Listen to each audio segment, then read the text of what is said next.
Hey everyone, welcome back to Therapist Uncorked. I'm your host, Carly, a therapist who has way too many thoughts and not nearly enough time. As always, anything discussed in this podcast is not formal therapy. We're strictly here for informational and entertainment purposes only. If you are struggling with your mental health, I encourage you to contact a local mental health provider, your local emergency services, or you can even text or call the 988 helpline for immediate crisis assistance. In today's episode, we'll be discussing how men are a drastically underserved population in the mental health space specifically. This is coming from someone who is a raging feminist, so if I'm advocating for men in this context, that's saying something.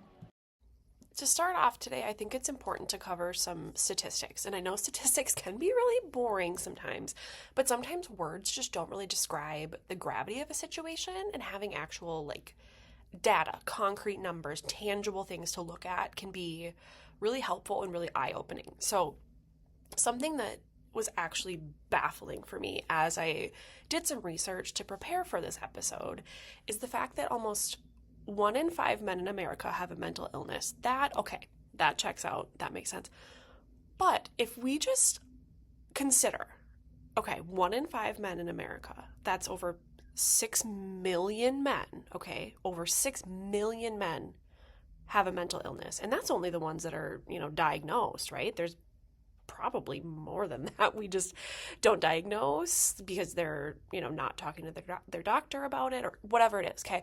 So over 6 million men in America have a mental illness, but only about 45% of them actually seek treatment. So out of over 6 million people, less than 3 million men are actually seeking treatment, which is astounding to me. And there's many reasons why they're not seeking treatment, right? And we'll get into that a little bit later in the episode. But just the fact that out of all of these people that are struggling, not even half of them are able or willing or whatever it is to seek treatment is honestly mind-boggling to me. It's absolutely crazy. Not that they are crazy, but just the numbers are crazy to me. And I'm a big numbers girly, which sounds crazy for a therapist because I feel like therapists are not typically like the data people, but numbers just really resonate with my brain really well. So seeing this just it was crazy for me.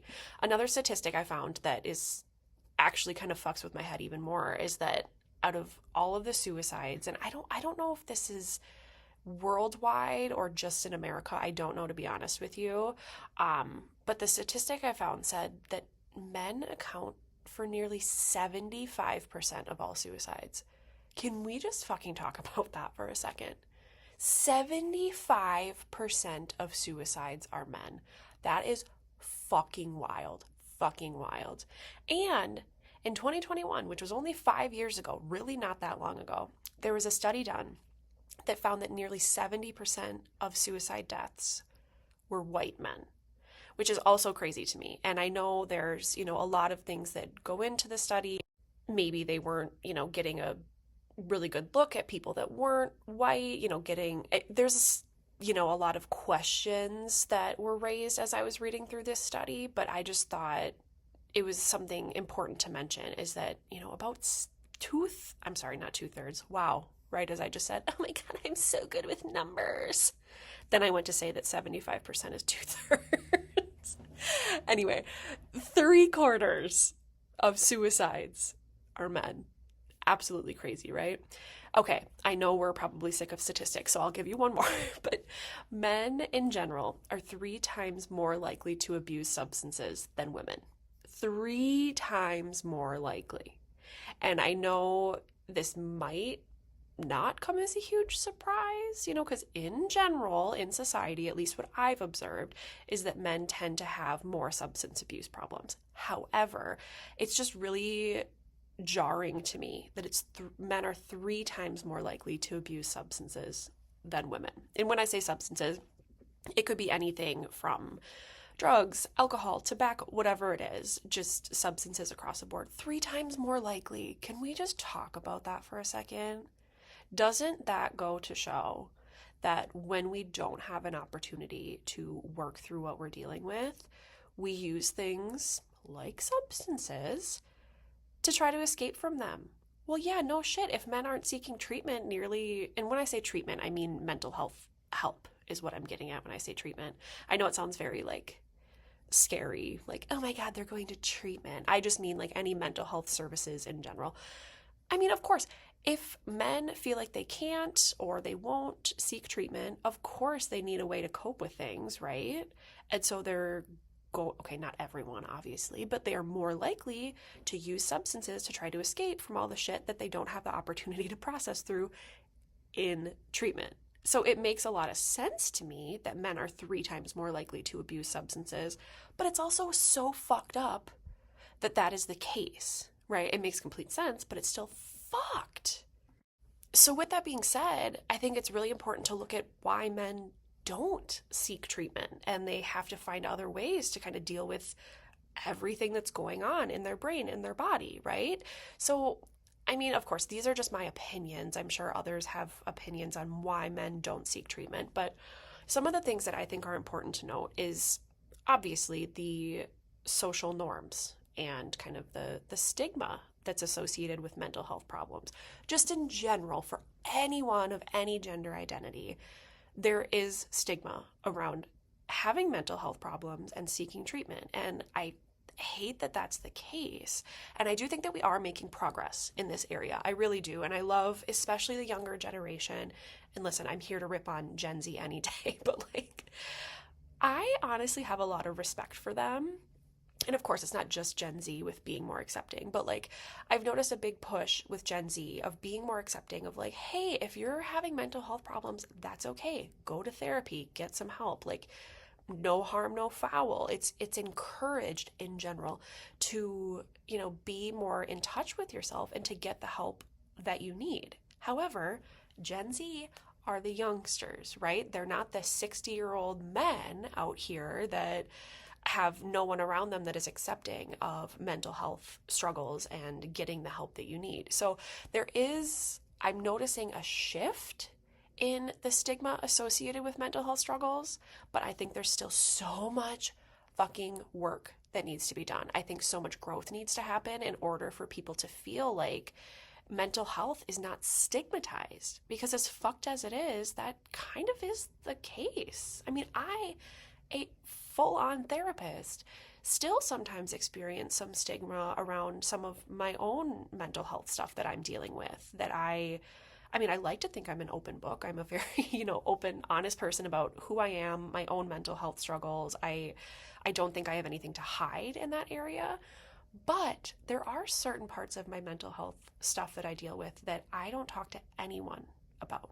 I maybe talk to a few people because there is that stigma that even I, a therapist, the stigma is so big that I feel like I'm not even in a place where I can talk about it or really like explore these things on a deeper level. And I'm someone that is very, of course, therapy friendly and mental health friendly. And I feel that. So if I'm feeling that way, imagine a man that has never been in a society or an environment where they feel supported in talking about their mental health. No shit, they're not going to seek treatment. I mean, come on, if you've never had the opportunity or even the awareness that, hey, people do go to therapy and that's okay. Like, if you've never had that example, how the fuck would you know that you're allowed to struggle and get help for it, right? So those social norms and that stigma that's associated with it is, again, as fucked up as it is, like that is where we are at as a society. So, again, with those social norms, something that I think is important to talk about is generational norms too. And what I mean by that is not only just, like I was just saying, okay, Gen Z in general tends to be a little bit more accepting and supportive of mental health struggles. So yes, like, I mean generational in that sense. And then let's say maybe boomers, right? And listen, I know we all love to rip on a boomer, but like boomers did not grow up in a time, and of course I'm 29 years old, I'm not a boomer, so let me know if I'm wrong here, but like in general, did not grow up in a time, boomers didn't, that you could talk about any of these things, women or men, and if anyone was going to talk about it, it sure as fuck wouldn't be a man, right? Because pull yourself up by the bootstraps, push through it, man up, right? And listen, the fucking saying, pull yourself up by the bootstraps, you guys, that shit, like, I don't know if there are any fucking sayings that get to me more than that one does. And I know in theory, the whole point of that, term, that saying of pull yourself up by the bootstraps, in my perception at least, I know it's supposed to be this kind of like empowering thing. Like, okay, even if, you're really struggling, like, you can power through it, you can get through it, don't think about what you're dealing with, and get through, whatever the fuck you need to do, right? So I know in theory it's supposed to be this empowering thing, but I think it's almost been weaponized, if you will, in a way. And what I mean by that is it has turned into this thing of like, you need to, when someone says pull yourself up by the bootstraps, you need to get over yourself, essentially, push down whatever the fuck it is that you're dealing with, because I don't have time for that, or like you're not allowed to give your emotions, your struggles, the attention that they need, because you need to just power through and get over it. So at least that's my perception, but that is one term that just like, it makes my skin crawl.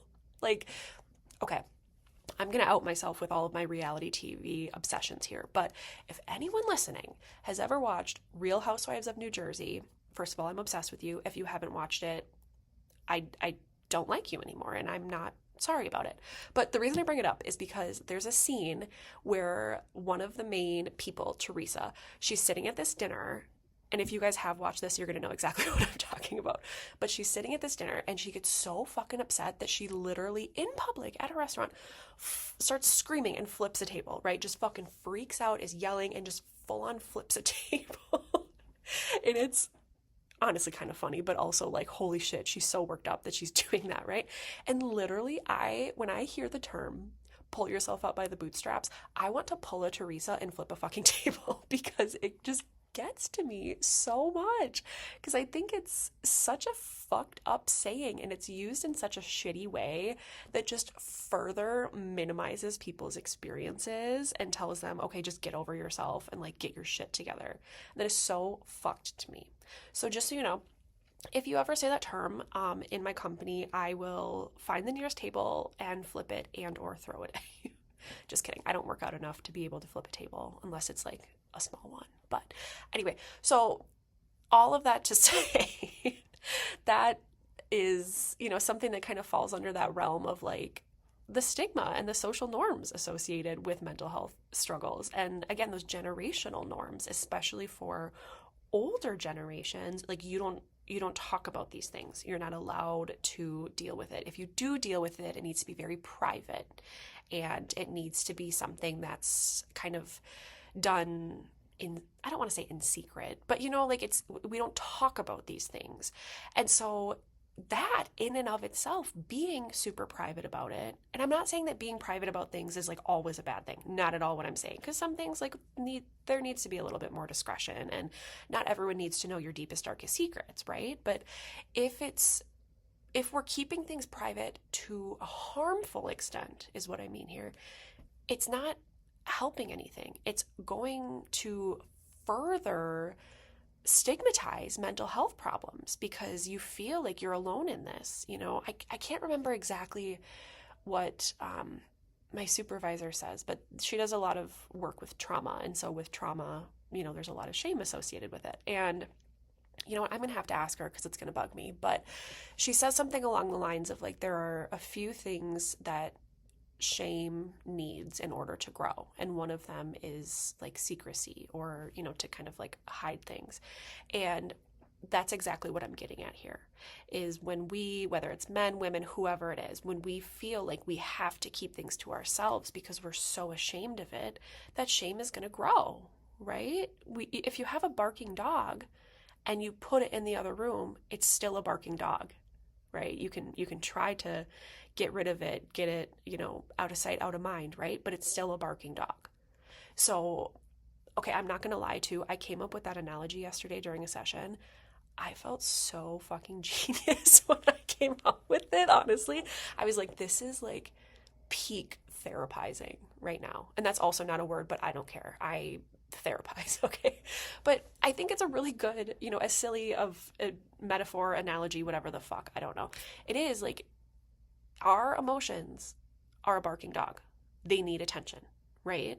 So even if we try to put them in the other room, even if we try to push it down, the barking dog is still there, and it's not going to go away until you give it the attention and the care that it needs.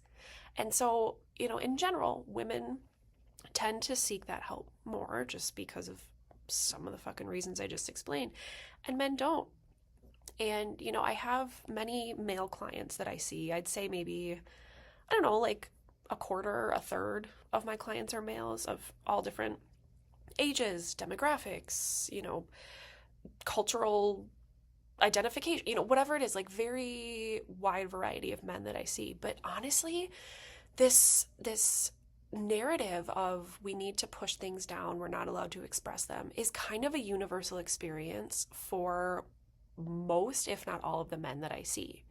And I mean, I'm talking like children all the way up to grown ass men are experiencing that, which is kind of crazy to me. And honestly, my heart just breaks because, I mean, of course, I'm a therapist, I'm biased. I think we should all talk about our feelings, right? Like, I know not everyone feels that way, and that's okay. But my heart just hurts when I have people sitting in my therapy space and I'm, holding the space for them as they're talking about these things that they feel like they're doing something wrong for talking about these things or processing them. Maybe not doing something wrong, just something very foreign to them because it's so deeply ingrained that you need to man up. You can't, stop being, I was going to say stop being such a P word, but the actual word, but I can't, I don't know what it is. That word doesn't offend me, but I just I can't say it. Like it grosses me out. But like, I've even heard that like just in my life, like I specifically remember this in high school. There was someone that I had a friend that was a guy that was, I don't know, talking about feelings. Weird. Humans have feelings. Weird, right? And I remember one of my other guy friends saying that to my friend that was experiencing emotions. Don't be such a P word, right? And even in the moment, I was like, what the fuck? Like, I didn't say anything because I think I was just so taken back. But I was like, okay, so I can sit here and be upset. Me as a cisgender woman can sit here and be upset about something. But if there's a cisgender man sitting right next to me upset about the same thing, that's not okay for them. Like, what the fuck? And of course, I was in high school, like, blah, blah, blah, blah, blah, like, we're not full-grown adults, whatever. But just even the narrative that men can't talk about things, men can't get help is just fucking wild to me. It's honestly, like, it does not sit well with my brain. So just all of those, kind of societal norms are, as fucked as they are, they're very real.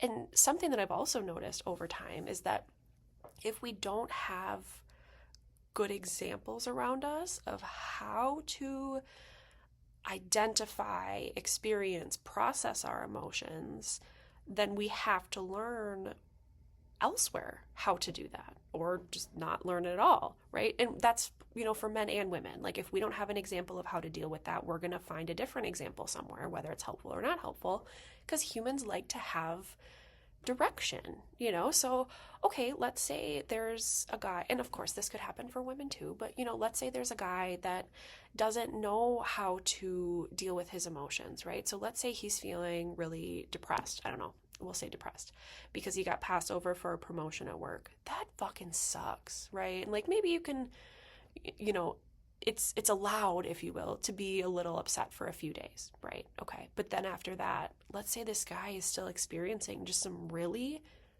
tough shit, and he's really dealing with the emotional blowback of getting passed over for the promotion. Well, in general, men, you can't express that as sadness. You can't be depressed about that. You can't be depressed in general. So oftentimes it'll come out in different ways. It could come out as anger or aggression or risk-taking or whatever it is. So this comes back to that concept of the barking dog. let's say this guy is depressed over getting passed over for the promotion. That's the barking dog, right? But we're going to try to put the dog in a different room because it's not socially acceptable for a man to be depressed. So we're going to put that barking dog in the other room. But still, the barking dog is still a barking dog. But because we can't acknowledge that that barking dog is really deep sadness, maybe it comes out as anger because anger might feel more safe. It might feel more acceptable, right? A lot of people would rather see a man being angry than being depressed. Not that we want anyone to, experience any of these things, but I think, and maybe this is just my perception, but I think a lot of times anger feels safer because it's not as vulnerable. And, I know I've talked about this in an episode before. If you haven't listened to it, go listen to my Anger is Information, Not a Problem episode. Thank you. Shameless plug for myself. But, I think just the fact that men feel the need to push down, to hide, to try to avoid big emotions because they don't have the language to explain what they're feeling. They're not aware that you're allowed to feel things and get the help that you need. There's so many different things that go into men not seeking treatment. And I think this is an important conversation to have because listen, I am the first fucking person that will rip on a man. Okay, listen,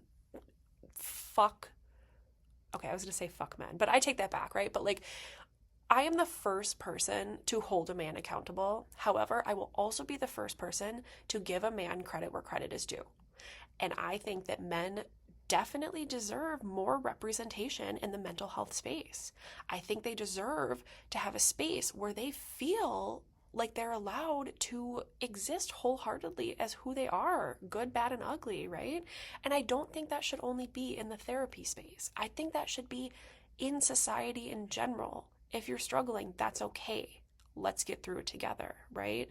Because how isolating is it to be going through some shit and feel like you're not able to show that? I mean, are you fucking kidding me? If you're feeling depressed but you can't process the depression, yeah, you're going to be more depressed. Duh, that makes complete fucking sense, right? So what I'm getting at here is I hope this is, maybe a way for you or whoever to maybe just start the conversation. And I think this is a good reminder for me too, honestly. Maybe I need to check in on the men in my life more. Hey, how are you doing? And I'm not saying we need to go around having fucking heart-to-hearts all the time, but I check in on my girlfriends and say, how are you doing? What's going on? And we'll talk about what's going on in our lives. And sometimes it's really deep stuff. And sometimes it's, oh my God, my kid just farted on me, right? And I feel like women do that more because it's more socially acceptable. But how amazing would it be if we were to talk with men, whether it's women talking with men talking, whatever it is, just for men to have a space to know that it's okay to not be okay. As cliche and annoying as that is, it's okay if we're struggling, and men deserve to have that same sort of permission, if you will, to struggle. And also they have permission to heal too. Life does not have to feel terrible all the time. And a lot of times I think that we think that because we're experiencing something that we somehow deserve it, or we did this to ourselves. And that's just exacerbated when we're not able to get the help that we need, especially, again, for men. So, I don't know. This is a rant about how men deserve more representation in the mental health space. I don't know what I hope can come out of, actually that's a lie. You know what I hope can come out of this? I hope that we start talking about men's mental health more. I hope that we start accepting it more. I hope that we start encouraging them to get the help that they need, because they deserve that. Everyone deserves that. Everyone deserves healing and happiness, right? As cheesy as that sounds, we all deserve that. So I really encourage you, if you're listening, check on the people in your life. I mean, all of them, but especially men that might be going through something, check on them. Make sure your people are okay, because ultimately, if we're not taking care of each other, how the fuck are we supposed to take care of ourselves? I mean, really. So go ahead, go call your dad, go call your brother, whoever the fuck it is, make sure they're okay. And if they're not, call me and I'll be their therapist. No, I'm just kidding. Well, if you want me to be their therapist, cool. But anyway, all right. Thanks for listening. Go check on your people. Love you. Bye. As I'm listening back to this, I determined I need to continue to yap because I completely forgot to cover something that I think might give really good perspective. So during my first semester of practicum and then my first semester of internship, when I was still in grad school, we had to do, I know I've touched on this before in a different episode, but essentially practicum and internship, like I'm going in and being a therapist technically and just not getting paid. So it's lovely. But the place that I worked at, it was a substance use treatment facility in Minneapolis. So we served a lot of, it was a community agency. So we served a lot of low income individuals, both women and men, low income or people that are convicted sex offenders, convicted, just any legal background. A lot of people were experiencing homelessness. So a very high acuity population in general. And I worked at the women's facility, and I can talk about that a different time, but I also worked at the men's facility. And at first, when the internship coordinator or whatever was like giving us placements on whether we would work at women's or men's, I really wanted to work at women's because I was honestly afraid of working with men. And this was my first experience of like actually going out and being a therapist. So I had no fucking idea what I was doing, right? I mean, I was literally still in grad school, and this was like my first time seeing clients ever. So I thought, okay, well, women would maybe be a little bit more like, it would just feel more comfortable for me. So I did work at the women's facility, loved it, whatever. But when I was at men's, I realized that I had such a like deep, like, I think this is honestly where a big part of my passion and interest in men's mental health started, because this population that I was working with were, in general, very tough, strong, like, you would look at these people and think like they are the toughest motherfuckers you've ever seen in your life, right?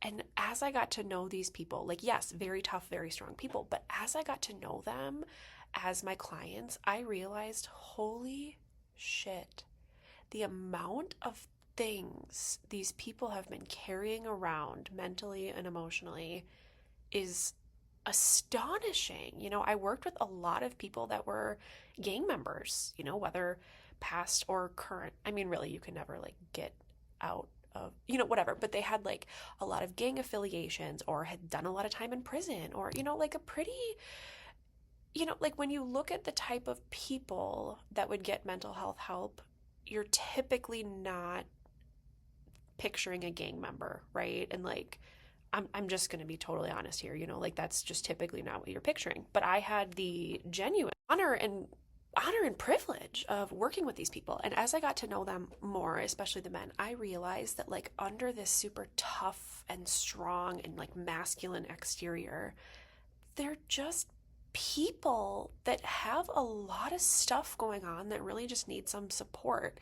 And especially in the context of this facility that I was working at with, very high acuity clients, it was very, they all had to kind of put on this front, like I'm so tough and whatever. But, after we kind of peeled back the layers, I learned more and more of like, these people just need to be seen and heard, and they've never had that space.